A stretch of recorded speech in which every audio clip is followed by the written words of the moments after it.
திமுக ஆட்சியில் பட்டியலின மக்களுக்காக என்னென்ன செஞ்சிருக்காங்க சார் இது வரைக்கும்? துரோகம் பண்ணியிருக்காங்க. வேங்கை வயல்ல மழை தண்ணி குடிக்க வச்சிருக்காங்க.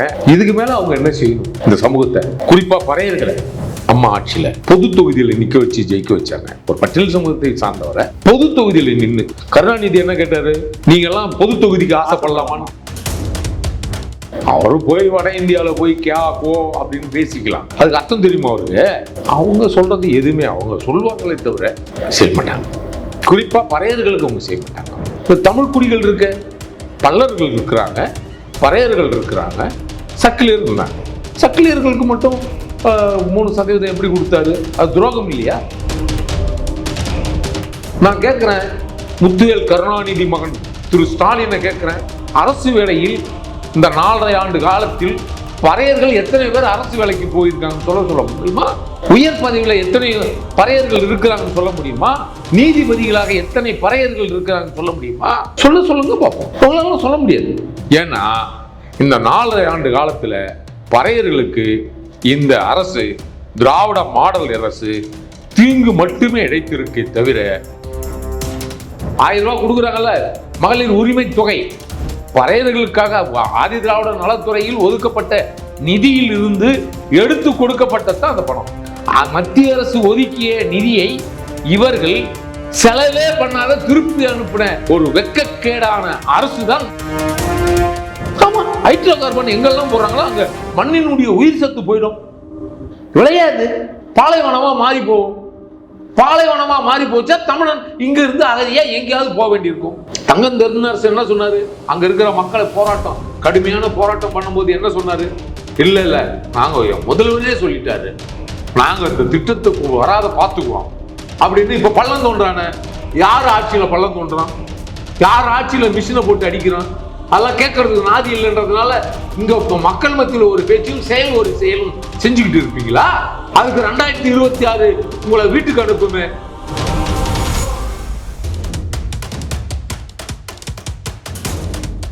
நிம்மதி ப்ராப்பர்ட்டி மேனேஜ்மெண்ட். கான்டாக்ட் 7667008800. நகரம் வாய்ஸ் நேயர்களுக்கு வணக்கம். இன்று நம்முடன் இணைகிறார் தமிழர் சேனை கட்சியின் நிறுவன தலைவர் திரு எரிமலை ராமச்சந்திரன் அவர்கள். வணக்கம் சார். வணக்கம். திமுக ஆட்சியில் பட்டியலின மக்களுக்காக என்னென்ன செஞ்சிருக்காங்க சார் இது வரைக்கும்? என்னென்ன செஞ்சிருக்காங்க? துரோகம் பண்ணியிருக்காங்க. ஆணவ படுகொலை நடந்திருக்கு. வேங்கை வயல்ல மழை தண்ணி குடிக்க வச்சிருக்காங்க. இதுக்கு மேல அவங்க என்ன செய்யணும்?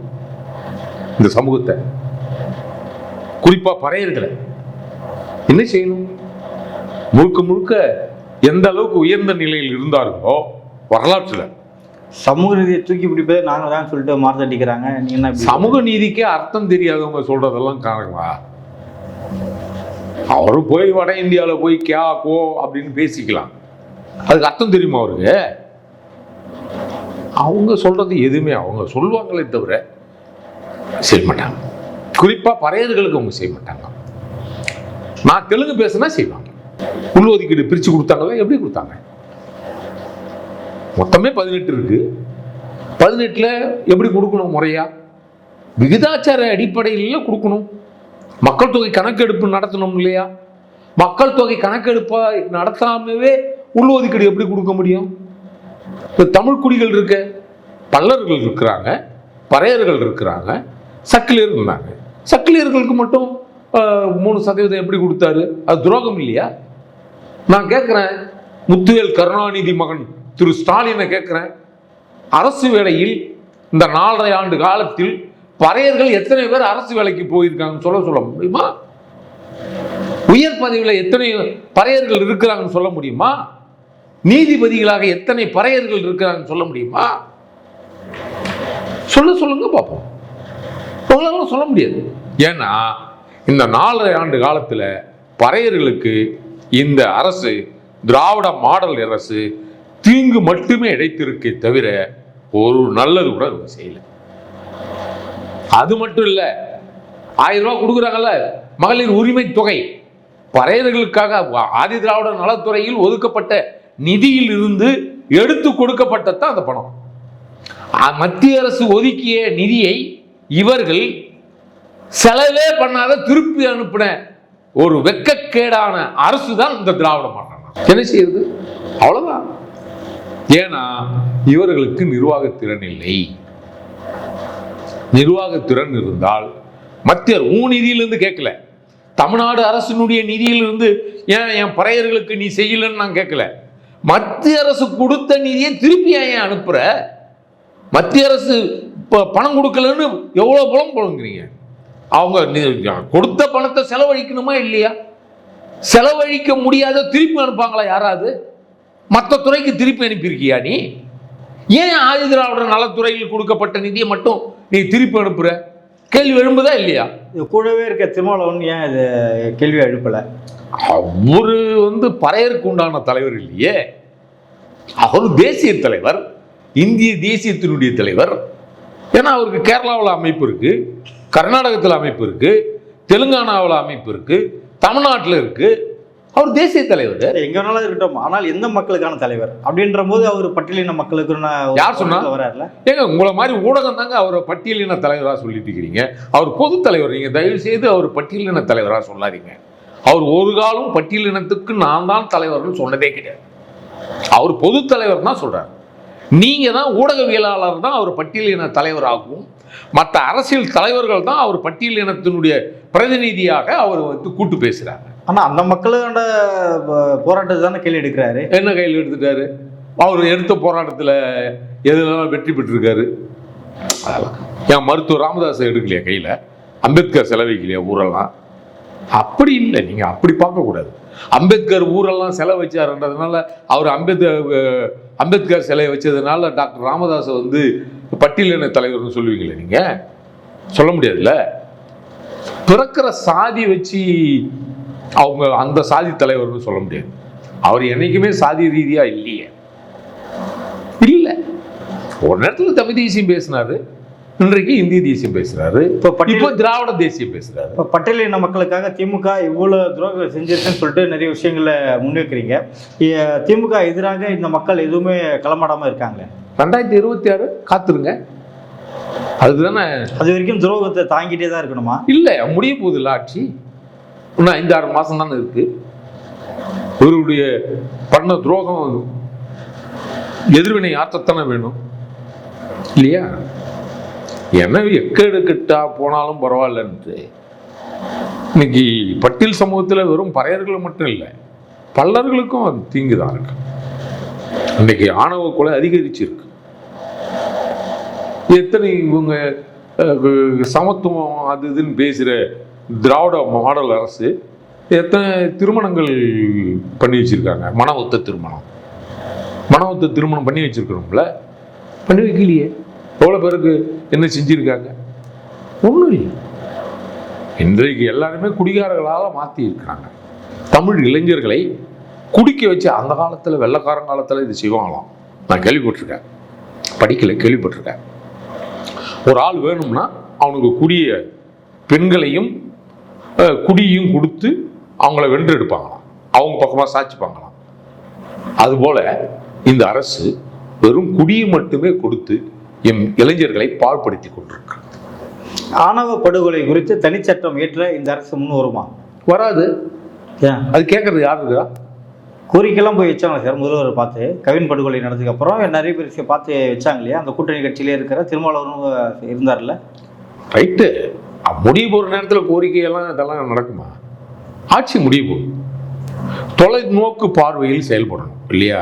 அந்த காலத்தில் மன்னர்கள், சேர தமிழ் மன்னர்கள் ஏரி குளையெல்லாம் மழை வர்றதை பார்த்தா ஏரி குளங்கள்லாம் தூர்வாரி பண்ணான், செப்பனிட்டான். இல்லை, எதிர்காலத்தில் இந்த சமூகத்துக்கு பயன்படும்னு அவங்க எல்லாம் பண்ணாங்க. இந்த அரசு பேனா வைக்கலாமா? எதுக்கெல்லாம் பேர் வைக்கலாம்? எந்த கட்டணத்துக்கு பேர் வைக்கலாம்? ஒன்று சுடுகாட்டுக்கு பேர் வைக்கல, இன்னொன்று டாஸ்மார்க் கடைக்கு பேர் வைக்கல, கருணாநிதி பேரை. இது 2 தான். இது கலைஞர் கருணாநிதி சுடுகாடு அப்படின்னு வைக்கல, அப்படி வைக்கல. இது டாஸ்மார்க் கலைஞர் கருணாநிதி மதுபான கடை, டாஸ்மார்க் இல்லை மதுபான கடை அப்படின்னு வச்சிருக்கலாம்ல. அதை தவிர்த்து எல்லாத்தையும் வைக்கிறாங்க. அதிமுக ஆட்சி காலத்தில் இதே பட்டியலின மக்களுக்காக என்னென்ன திட்டங்களையும் கொண்டு வந்தாங்க சார்? அதிமுகலாம் ஏகப்பட்டது செஞ்சாங்க. இப்போ சமீபத்தில் ஆட்சியிலே இல்லாத போது கூட நான் எழுதிய புறநானூற்று பறையர்கள் என்ற நூலை எதிர்க்கட்சி தலைவர், அதிமுக பொதுச் செயலாளர், புரட்சி தமிழர் வெளியிட்டார். இந்த நூலை வேற யாராவது வெளியிடுவாங்களா? வெளியிட முடியுமா? புறநானூற்று பறையர்கள் என்ற பேரில் வந்த நூலை யாரால் வெளியிடுறதுக்கு நெஞ்சுரம் இருக்கா? அது ஏற்றுக்கொள்ற மனம் இருக்கா? பறையர்களுடைய வரலாற்றை பேசுற அளவுக்கு அவர் ஏற்றுக்கிட்டார். அப்பனா யார் வரணும்? தமிழன் தமிழ்நாட்டை ஆள வேண்டும்னு நிறைய பேர் சொல்றாங்களே, அவங்கெல்லாம் யார் பக்கம் நிற்கணும்? அண்ணன் புரட்சி தமிழர் எடப்பாடியார் பக்கம் தானே நிற்கணும். அவங்களுக்கெல்லாம் எது கட்சி இல்லையா? தமிழர்கள் தமிழ்நாட்டை ஆள வேண்டும்னா அண்ணன் பச்சை தமிழர், புரட்சி தமிழர் அவர் பக்கம் தான் நிற்கணும். எதுக்கு கட்சியெல்லாம் சும்மா மற்றவங்களாம் பேசிட்டு இருக்கிறாங்க, தமிழ் தேசியம் அதெல்லாம் சும்மா. எல்லாமே சேர்ந்து அண்ணன் எடப்பாடியார் தான் ஆதரிக்கணும். அதுதான் உண்மையா தமிழினத்துக்கு நம்ம செய்யற நலன் அப்படின்னு கருத்து எடுத்துக்கலாம். பட்டியலின மக்களாக இருந்தாலும் சரி, அதை சார்ந்த தலைவர்களுக்காக இருந்தாலும் சரி, அதிமுக இந்த ரெண்டு கட்சிகள்ல யார் தார்மீக ஒரு பொறுப்பையும் அவர்கள் உண்டான மரியாதையும் எந்த கட்சி கொடுக்குது? அதிமுக மறைந்த தலித் எழில்மலை அம்மா ஆட்சியில பொது தொகுதியில் நிக்க வச்சு ஜெயிக்க வச்சாங்க. பாமக வந்த தலித் எழில்மலை, பாமக ஒரு தலித் எழில்மலை ஒரு பட்டியல் சமூகத்தை சேர்ந்தார். நீங்க அப்படிதான் பார்க்கணும். ஒரு பட்டியல் சமூகத்தை சார்ந்தவரை பொது தொகுதியில் நின்று கருணாநிதி என்ன கேட்டாரு? நீங்க எல்லாம் பொது தொகுதிக்கு ஆசைப்படலாமான்னு கேட்டார்ல. அப்ப அது யாரு வெளிச்சத்துக்கு கொண்டு வந்ததே? விசிகா வன்னியரசு கொண்டு வந்தார், ஜெயராஜ் கொண்டு வந்தார் இல்லையா? அப்போ பொது தொகுதிக்கு ஆசைப்படலாமான்னு இப்போ நான் நீங்க அண்ணன் எடப்பாடியாரை சந்திச்சு நம்மளை உட்கார வச்சு பேசுறாரு. எனக்கு பிளாஸ்டிக் சேர் எல்லாம் போடல, எல்லாரும் உட்கார சேர்ல தான் நான் உட்கார வச்சு பார்த்தேன். அது என்னமோ திருமூலன் போகும்போது பிளாஸ்டிக் சேர் இருந்தது, எதிர எடுத்து போட்டு உட்காந்துட்டாரு. இல்ல நான் அவரை சொல்லல. ஐயோ நீங்க தப்பா சொல்லாதீங்க. நான் அவரை சொல்லல. ஏன்னா அதுக்கு சொல்லல. நான் சொன்னது என்னை சமமாக அதிமுக நடத்தியது. திருமாவளவனே சொல்லியிருக்காரு, பக்கத்துல சேர் போட்டு தள்ளி போட்டு உட்கார்ற சேருக்கு பக்கத்துல அம்மா அவர்கள் என்னை அருகிலே போட்டு நான் பேசாத போது கூட எனக்கு பேசி கொடுத்து என் கையை தூக்கி பிடித்தார். நான் தயங்கிய போது என் கையை குடுன்னு ஒரு சொல்லி பிடிச்சி தூக்கி பிடிச்சாங்க. அப்படின்னா சமத்துவம் எங்க இருக்கு? அதிமுக தானே இருக்கு. அப்புறம் கக்கன் மருத்துவமனையில் படுத்திருக்கிற போது யார் பார்த்தா? புரட்சி தலைவர் எம்ஜிஆர் தெரியுமா? அரசு மருத்துவமனையில் படுத்திருக்கும் போது கீழே தரையில பாய் போட்டு படுத்துட்டு இருக்கும் போது அவரு தான் எல்லாம் செஞ்சாங்க. அந்த காலத்துல எம்ஜிஆர் அவர்கள் அப்ப சொல்லுவாங்க, வைபா இவங்கெல்லாம் தேடி போய் பார்ப்பாங்களாம். தெரியுமா? பட்டியல் சமூக தலைவர்களை தேடி போய் பார்ப்பாங்களாம். இன்னைக்கு அப்படி இருக்கா? பட்டியல் சமூக தலைவர்கள் தான் பெரும்பான்மை. இன்னைக்கு தமிழ்நாட்டில் 2 சமூகம் பெரும் சமூகம். தமிழ் சமூகம், வட மாவட்டத்தில் இருக்கிற 2 சமூகம் பெருமையா. ஒன்று வன்னியர்கள், இன்னொன்று பறையர்கள். யாரை தேடி போய் பார்க்கணும்? இன்னைக்கு அப்படி இருக்கா? நிலை இருக்கா? இல்ல. யார் தேடி போய் பார்க்கறாங்க? சிறுபான்மை கூட்டத்தில் தேடி போய் பார்க்கறாங்க. அப்படித்தானே இருக்கு. அது தமிழ்நாட்டுக்கு தலையெழுத்து மாதிரி. ஹைட்ரோ கார்பன் திட்டத்தை ரத்து செய்து விட்டோம் என்று அரசு சொல்லியிருந்தாலும் கூட ராமநாதபுரம் மாவட்டத்தில் ஹைட்ரோ கார்பன் திட்டம் எடுக்கும் பணியானது தொடங்கி இருக்கு. இது எப்படி பாக்குறீங்க? இல்ல, இது கொண்டு வந்தது காங்கிரஸ். ஹைட்ரோ கார்பன் கொண்டு வந்தது காங்கிரஸ். அந்த காங்கிரஸ் அதை கையெழுத்து போட்டது திமுக. அன்னைக்கு இருந்த திமுக. இன்னைக்கு அதே திமுகவும் காங்கிரஸும் ஒன்னா தான் இருக்கு. அப்போ அதை கொண்டு வந்தவங்க கூட இருக்கிறவங்க அந்த திட்டத்தை தடுத்து நிறுத்துவோம், அதெல்லாம் வராதுன்னு சொன்ன தங்கம் தென்னரசு அவர் சும்மா வெற்று பேச்சு பேசிட்டு போறாரு. அந்த மக்களுக்கு பொய்யான வாக்குறுதியை கொடுத்துட்டு போயிருக்காரு. 20 இடங்கள்ல பள்ளம் தோன்றான். இந்த ஹைட்ரோ கார்பன் திட்டத்தை உண்மையிலேயே அந்த ராமநாதபுரம் மாவட்டத்தில் பருத்தி, குண்டு மிளகா இருக்குல்ல, அதெல்லாம் ரொம்ப அதிகமாக விளையிற பகுதி. குண்டு மிளகாவும் அந்த பருத்தியும் அதிகமாக விளையிற பகுதி. இன்றைக்கு பாலைவனமாக தமிழ்நாடு மாடுவதற்கு காரணம் இந்த திராவிட மாடல் அரசு. ஆமா, ஹைட்ரோ கார்பன் எங்கெல்லாம் போடுறாங்களோ அங்க மண்ணினுடைய உயிர் சத்து போயிடும், விளையாது, பாலைவனமா மாறி போகும். பாலைவனமா மாறி போச்சா தமிழன் இங்க இருந்து அகதியா எங்கேயாவது போக வேண்டியிருக்கும். அந்த நிலைக்கு கொண்டு வந்தது திராவிட மாடல். தங்கம் தென்னரசு என்ன சொன்னாரு? அங்க இருக்கிற மக்களை போராட்டம், கடுமையான போராட்டம் பண்ணும்போது என்ன சொன்னாரு? இல்ல நாங்க முதல்வரே சொல்லிட்டாரு, நாங்க இந்த திட்டத்துக்கு வராத பார்த்துக்குவோம் அப்படின்னு. இப்ப பள்ளம் தோன்றான, யார் ஆட்சியில பள்ளம் தோன்றான்? யார் ஆட்சியில மிஷினை போட்டு அடிக்கிறான்? அதெல்லாம் கேட்கறதுக்கு நாதி இல்லைன்றதுனால இங்க மக்கள் மத்தியில் ஒரு பேச்சும் ஒரு செயலும் செஞ்சுக்கிட்டு இருப்பீங்களா? அதுக்கு 2026 உங்களை வீட்டுக்கு அனுப்புமே, அப்ப உங்க மீது எல்லாரும் மீதும் வழக்கு வருமே, அதெல்லாம் தாங்கிக்குவீங்களா? கண்டிப்பா வரும். இவர்கள் பண்ண துரோகத்துக்கு எதை வச்சு ஆணித்தரமாக 2026 திமுகவை வீட்டுக்கு அனுப்புவோம்னு சொல்றீங்க. ஆனா அவங்க 2026 200 தொகுதிகளை ஜெயிப்போம் அப்படின்ட்டு ஸ்ட்ராங்கா சொல்றாங்களே. அவங்க திமுக ஸ்ட்ராங்கா இருக்கு, நாங்க 200 ஜெயிப்போம். கூட்டணிகள்லாம் ஒண்ணும் இல்லைம்மா. உங்க கூட்டணி எல்லாம் சும்மா இது பொருந்தா கூட்டணி. யாருக்காவது ஈழ தமிழர்களை கொத்து கொத்தாக சாகடித்த காங்கிரஸோட கூட்டணி தமிழ் தேசியம் பேசுற வைகோ இருக்கிறாரு, எப்படி எந்த அடிப்படையில் இருக்காரு? திமுகவோட தான் கூட்டணி, காங்கிரஸோட கூட்டணி இல்லை. அவங்க இருக்காங்கல்ல இலையில பரிமாறப்பட்ட ஒரு இடத்துல ஒரு மூலையில மலத்தை வச்சுட்டா அவர் சாப்பிட்டுருவாரா? எங்கேயோ ஒரு மூலையில இருக்குன்னு சொல்லுவாரா? கூட்டணி என்பது எல்லாம் சேர்த்துதான் கூட்டணி. ஒரு வாடகை இலையில் பரிமாறப்படுகின்ற பொழுது கூட்டு பொரியல் எல்லாம் மலம் வச்சுட்டாங்கன்னா அதோட நான் இல்லைன்னு சொல்லுவார் அவரு வைகோ. அப்ப அவர் பேசின தமிழ் தேசியம் போலியா இல்லையா? அவரை நம்பியது மேதகு பிரபாகரன் அவரை நம்பியது குற்றமா இல்லையா? உண்மையிலே குற்றம். துரோகிகளை அவர் சந்தித்தது குற்றம் தெரியுமா? நம்பிட்டார் இவர். இப்படிப்பட்டவர்கள் எல்லாம் இது மட்டும் இல்ல, எந்த இனம் ராஜபக்ஷ கொன்று குவிக்கும் போது ராஜபக்சேவுக்கு கை கொடுத்து ஒரு கூட்டம் இருக்கு தமிழ்நாட்டில். அவர்கள் எல்லாம் தமிழ் தேசியம் பேசி அவரே கை கொடுக்கல, ராஜபக்சே கூப்பிட்டு தான் திருமாவளவன்கிட்ட கை கொடுத்து. இல்ல நீங்க பொதுவாகவே ஏன் கனிமொழி தமிழ் தேசியம் பேசலையா? கனிமொழி பேசலையா? அவங்க அப்பா பேசலையா? அப்ப கனிமொழி எந்த அர்த்தத்துல ராஜபக்சேவனுடைய கை குலுக்குச்சு? அந்த அம்மா குலுக்குச்சியா குலுக்கலையா? கை குலுக்குனாங்களா குலுக்கலையா? இல்ல அந்த சந்திப்பே தமிழ் நலனுக்காக போயிட்டு தமிழர்களை எதுவும் பண்ணாதீங்க, தமிழர் நலனை இங்க நல்லா மீட்டிடுங்க அப்படின்னு சொல்றதுக்காக தான். அந்த இன விரோதி என்னைக்காவது கொத்து கொத்தா சாவடிக்கிறவனை போய் அவன் அதெல்லாம் பார்த்துக்கோ, திருடனை பார்த்து அவனா திருந்துவானா தவிர நீ சொல்லி திருந்துருவானா திருடன்? யாருக்கு காதுகளை பூ சுத்துறீங்க? போனீங்களே சிரிச்சுக்கிட்டு இல்லைன்னு சொல்ல முடியுமா?